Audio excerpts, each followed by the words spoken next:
Welcome back, friends, to another Life Lift lesson and what was supposed to be the final episode of our 30 life anchors from the last 30 years. And I'm super excited to say we're not done yet.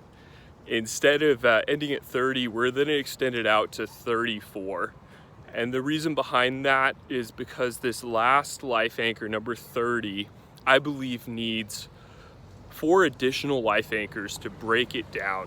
So friends, we're going to enter into a series. The final life anchor is going to have today's installment and then 4 additional episodes to break down what I'm going to share today. So friends, you're not going to want to miss these powerful moments. I have saved one of the most important life anchors for last.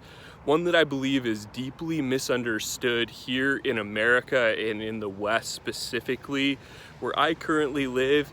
I've been from the West Coast to the East Coast. I've lived in Phoenix. I now live in Charlotte, North Carolina, near it in Monroe. And I've seen a lot in my 32 years. I'll be turning 33 coming up here in the month of May.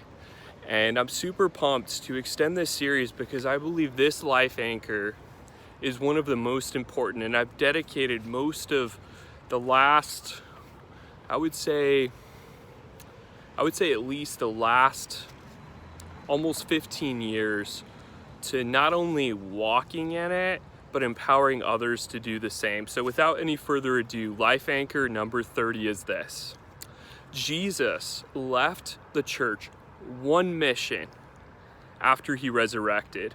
He never commanded us to make confessing converts, but rather he commissioned us to make devoted disciples.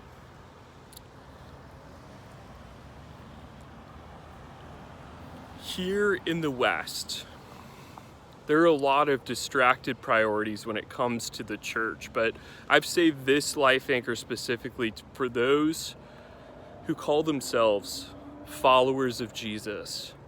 Friends, there is so much hanging on the line in us getting this one priority right. The very last thing Jesus left for the church to do, I would say, is one of the most important. He left the church one mission with no plan B. He didn't leave us with another option. Rather, he gave us one plan, one mission. After he resurrected, in the Gospel of Matthew, very end of the Gospel of Matthew, chapter 28, verses 18 through 20. It's where I'm laying the groundwork of this life anchor. He said this. Jesus came to the disciples and he said, "All authority in heaven and on earth has been given to me. Go therefore and make disciples, baptizing them in the name of the Father, the Son, and the Holy Spirit, teaching them to observe all I have commanded you. And lo, I am with you always, even up to the very end of the age." So Jesus' mission was very clear. He didn't say go and make confessing converts.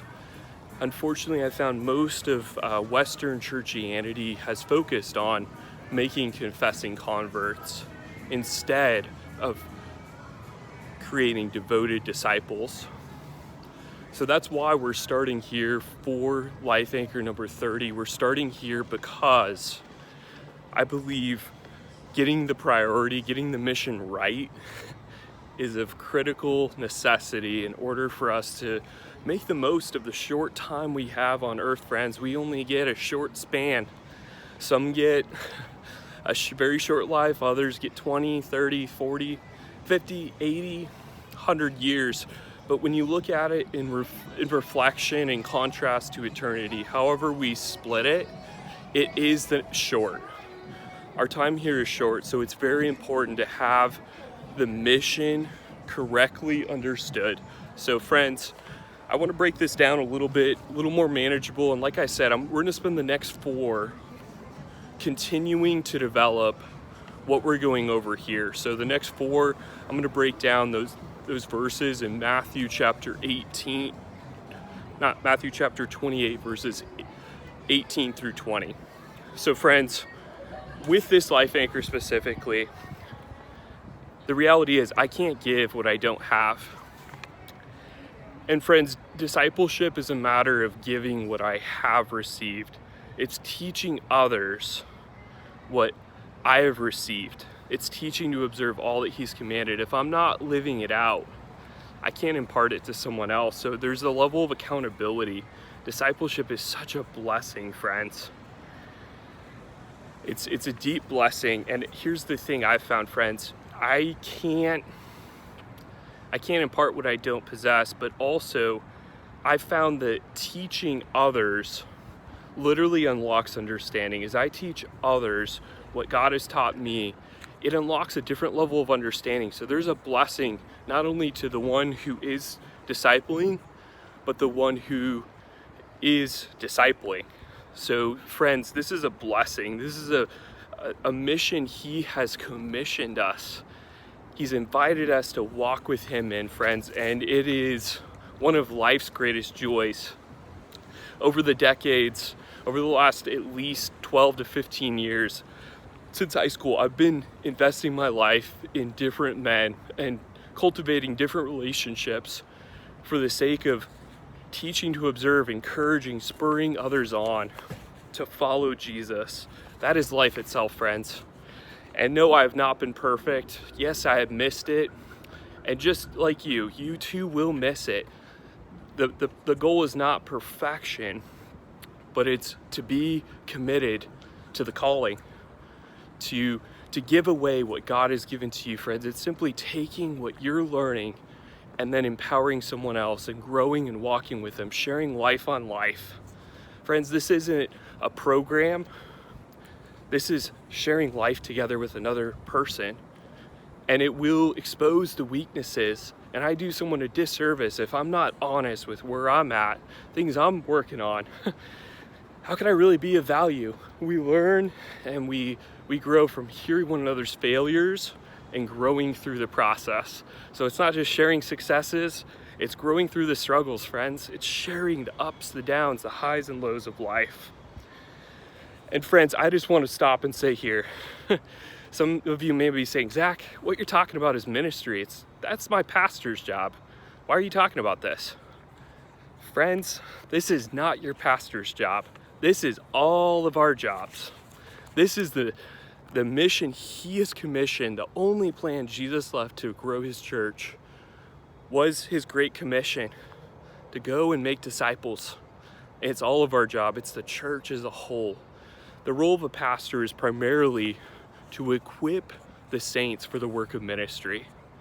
That is their primary role, to equip you to go and live this thing out, friends. And that's where we step in.